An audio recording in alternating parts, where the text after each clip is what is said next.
কামা রাব্বায়ানি সাগীরা।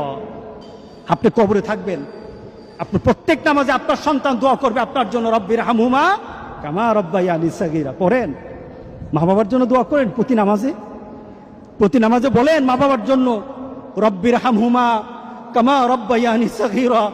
আপনি দোয়া করেন, দেখবেন আপনার দোয়ার কারণে আপনার সন্তান আপনার জন্য দোয়া করছে। আপনাকে আল্লাহ যেন এমন সুযোগ করে দেয়, এমন কুলাঙ্গার সন্তান যেন আমাদের সন্তানগুলো আল্লাহ না বানায়। সবাই বলেন আল্লাহুম্মা আমিন। আপনার দালান, আপনার বাড়ি, আপনার সম্পদ, আপনার ব্যবসা, আপনার পৃথিবীর প্রতিপত্তি যত কিছু আছে সব আপনি দুনিয়াতে ফেলেই চলে যেতে হবে, কিন্তু সন্তান কিন্তু আপনাকে ছেড়ে দিবে না। সন্তান আপনাকে ছেড়ে দিবে না। ভালো সন্তান রেখে যাবেন, কবরে শুয়ে শুয়ে আপনার সন্তানের দোয়া পাবেন। খারাপ সন্তান রেখে যাবেন, কবরে বিপদ বিপদ বিপদ চলতেই থাকবে।